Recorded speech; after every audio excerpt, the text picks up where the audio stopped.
What's going on, guys? It's LadyB. We just came off of a video talking about some of the update news with the levels to come. Today, we're going to talk about quality of life improvements. You're not going to want to miss this.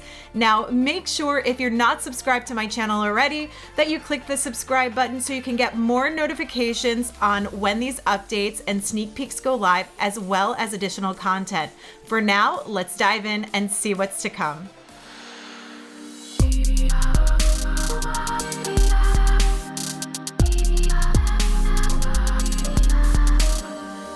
For the first quality of life improvement, we've got a really big one. I think you guys are gonna really enjoy this. Now, to start off with, for any of you clashers out there that have ever had the issue of not receiving the troops that you requested, well, this is gonna stop that from happening. And equally, it's gonna stop any non-max troops, if you specifically request, from coming into your clan castle. So how is this gonna roll out? Let's take a quick look, go into our request. You see, I already have my request up here. Anybody could have filled it out however they wanted, but you can see here, you can still have that type feature. You can type what you want, drag, loon, let's ask for a rage, and let's get a siege, a stone slammer. Let's get a slammer. Okay, so this is what we're gonna request. Now, still anybody could fill it out. And this is where that little edit icon that looks like a pencil up top comes in handy. So when you select on that, you actually get a picture view, and this is gonna lock in your request.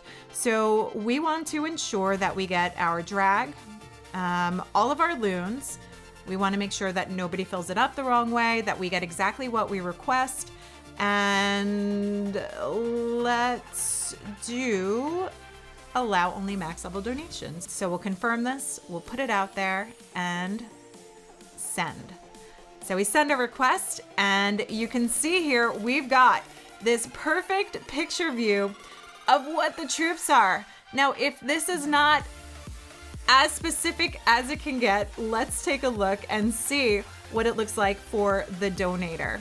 So on the donation end of things here, you can take a look. We click on donate. I don't have any troops ready, so let's go to quick donate, which I think most of us do at this point.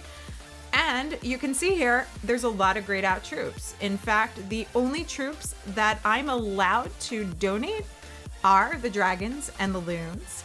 I did not actually specifically request for my rage and for my stone slammer. We can go back and I'll showcase that to you as well. But you can see here that this is gonna make the difference of requesting what you want. So let's actually start with loons and let's see the count, if it actually requires that it be 5 and allows me to put in the dragon.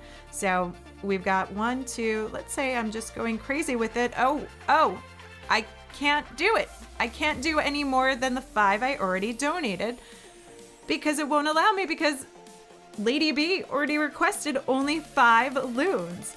So that forces you to not allow any mistake, not allow any error, and allows me to get the correct troops in.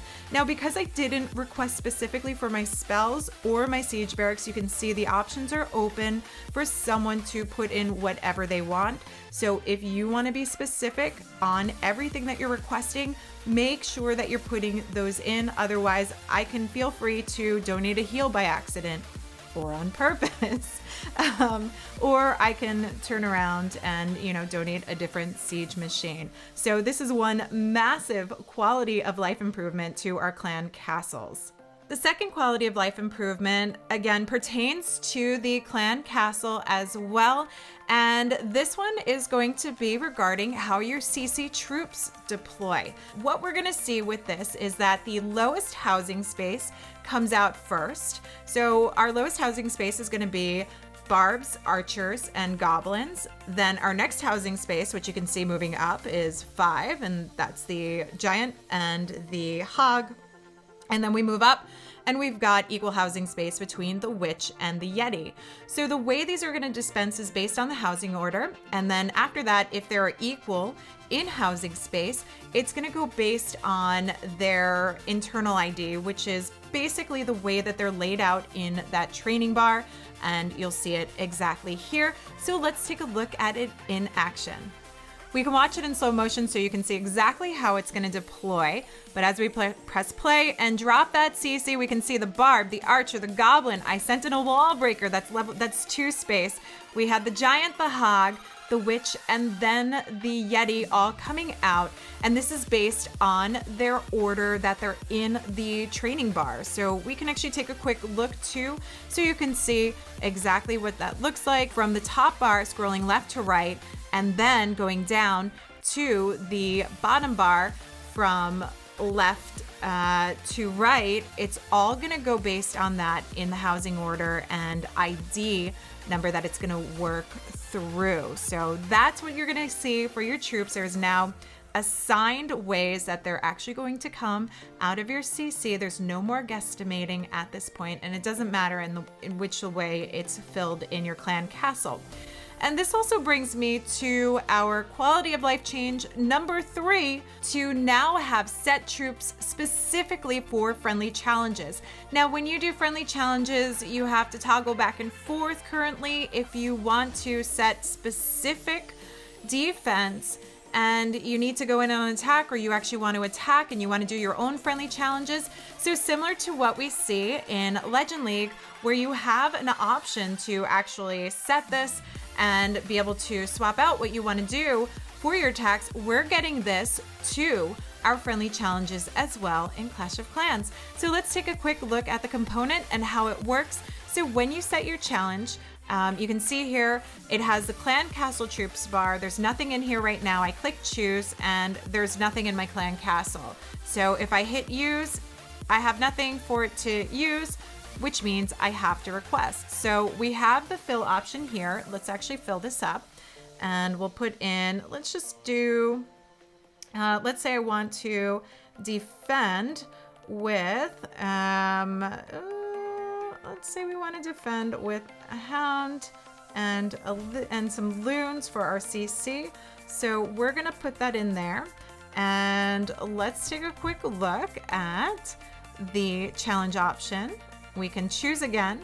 Now that I have stuff in my CC, I can use that and it's available for my defense. So with that being set, this means I can close this out and I can now go in and request different troops. So I'm gonna edit the army. Let's get rid of these because you know what? I wanna go in and I want hogs. I want hogs in my siege barracks for the attack that I'm gonna do.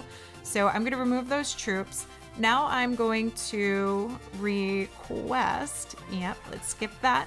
Let's request out, you know what, let's do this the right way. Let's request, we want hogs, we want a siege barracks, and we want a rage. So that's what we're gonna request, max level, confirm. Yes, this is what we want, and give it to me now. So we're gonna donate this. Let's pop over here. You'll see it filling up. So you can see here we have the hogs in the barracks, but what happened to our challenge? We still actually have, despite having hogs in our CC that we can attack with, our clan castle now still contains the hound and loon combo. So when I set this to actually be available for a friendly challenge, you will see that we will have exactly that coming out.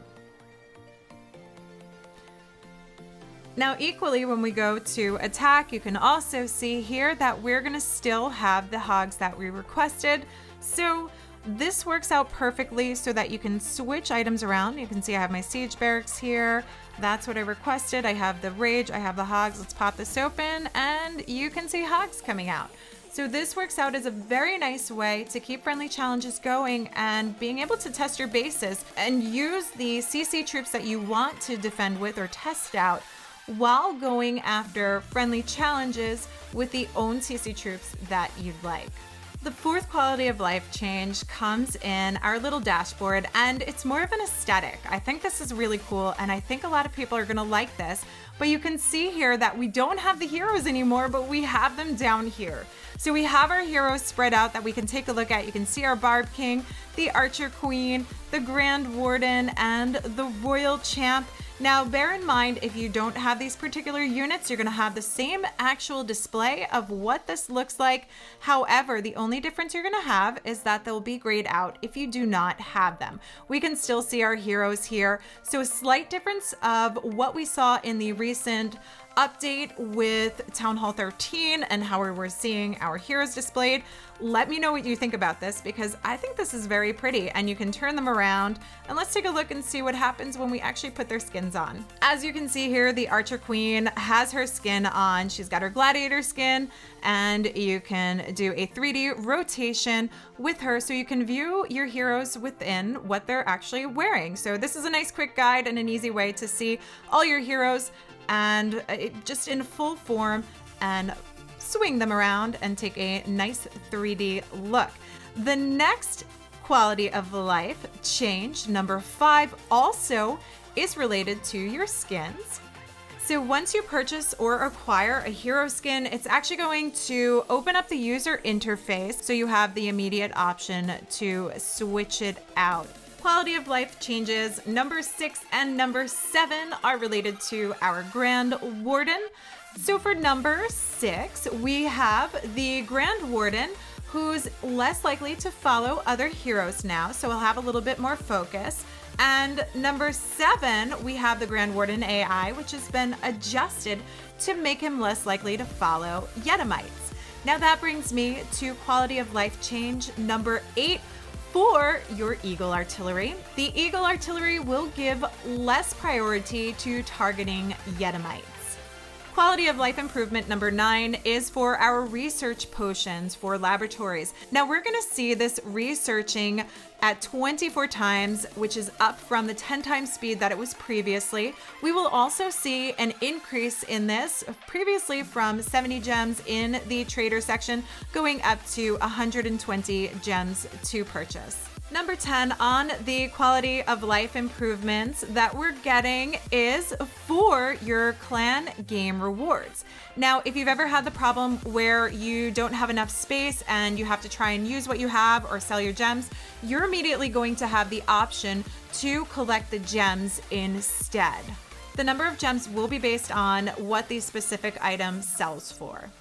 The 11th quality of life improvement to come for the update is pertaining to friendly wars. Main village layouts that would normally be prevented due to obstacles being in the way, that will no longer be an issue. It will be allowed for friendly wars. The 12th and final quality of life improvement for the update is going to be for clan war leagues. In order to prevent or minimize opposing clans from infiltrating or spying on their rival clans or joining opponent clans, the Clan War League screen is now in Champions Leagues going to be inaccessible to any members without roles or any members that are not included on the clan's roster. So those are the 12 quality of life changes we're going to see with the update to come. Let me know your thoughts in the chat. What are your favorites to see? Any that you are not happy to see? I want to hear the good. I want to hear the bad. I want to hear the honest truth. So get it in the chat. And if you're not following me on Twitter, on Instagram, on Twitch, on any of my social media, or not joined in my Discord server, and you want to keep up with what I'm doing, make sure to check the description below for links. Until next time, this is LadyB. I'll catch you guys later.